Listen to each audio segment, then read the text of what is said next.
Okay, so I will give you a very short exercise. You can do this at your home. I will provide you some values.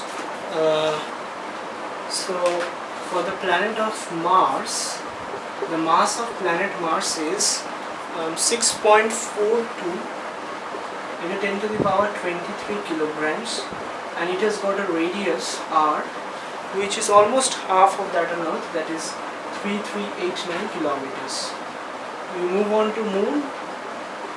Moon has a mass which is about 0.07 into 10 to the power 24 kgs, and it has a radius of 1737 kilometers. Now what I want you to do is, you have to find out what is the value of acceleration due to gravity on these two heavenly bodies. You shall use that formula of g m1 m2 by r squared to find out these values of g. Now until our last class we had studied about this variation of acceleration due to gravity with different depths and heights, and now we shall see that how does we can represent this graphically.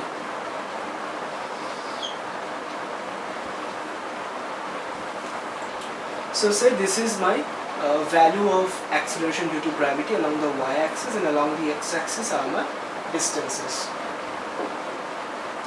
So if say these are the points for the radius of Earth, as if we have got a radius here. So this is the center of the Earth. You can move outward, you can move towards left, towards right, in either direction, and say this is the value of g as it is at the surface of Earth of 9.8 meter per second square. The variation of g dash with the height or depth formula leads to this kind of nature, that g dash is directly proportional to r up to here, and then it decreases asymptotically. So in this region where the body or you or any mass and particle of certain mass is moving from the center of Earth towards the surface of Earth, this is the surface of Earth with the radius re, the g dash is directly proportional to r, where r is equal to radius of Earth minus depth.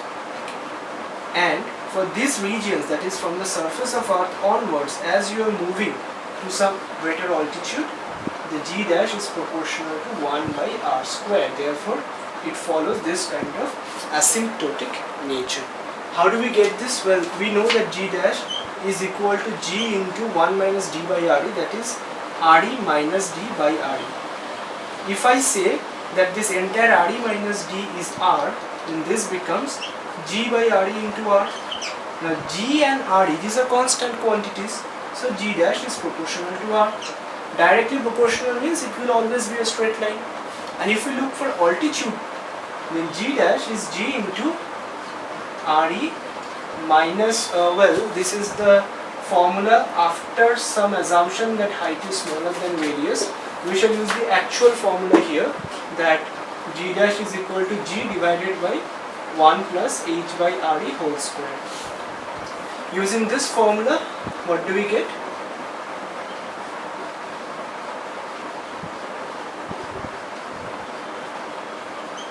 Now if I take re plus h to be smaller, then g dash is equal to, this entire thing is a constant by r square.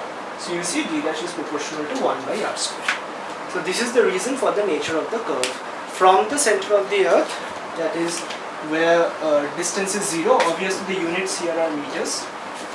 From the center of Earth to the surface of Earth at a certain radius, the value of acceleration due to gravity is directly proportional to r. And from the surface of Earth, as you move to even greater altitude, the value decreases rapidly.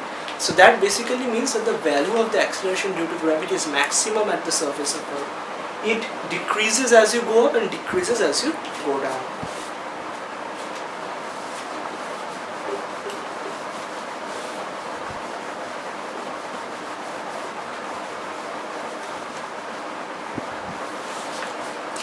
Now another interesting thing is that this also depends upon the shape of the Earth.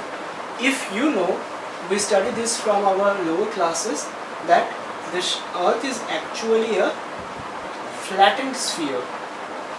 It is not a perfectly symmetrical sphere, it's a flattened sphere which has got this name of oblate spheroid. It's bulging at the equator, flattened at the poles. Now if you calculate the equatorial radius of the Earth, the equatorial radius of the Earth is around 6378 kilometers. And if you calculate the polar radius of the Earth, that is measuring from pole to pole, the polar radius of the Earth is around 6356 kilometers. So there is a difference of about 22 kilometers. The polar radius is about 22 kilometers smaller than the equatorial radius because the Earth is flattened at the poles. Now if you use the formula that G is equal to capital G into mass of Earth by radius square, you do it at your home. These two remain constant all the time. In one place of radius you put this value, in the other place you put this value.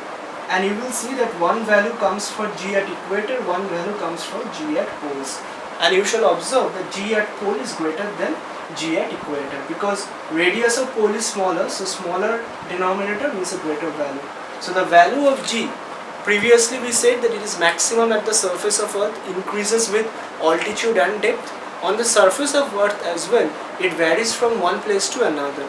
It is maximum at the poles and minimum at the equator, and at other latitudes it has got an intermediate value. In the next class we will talk about how the rotation of the Earth and the latitude of the Earth also has an effect on the value of acceleration due to gravity.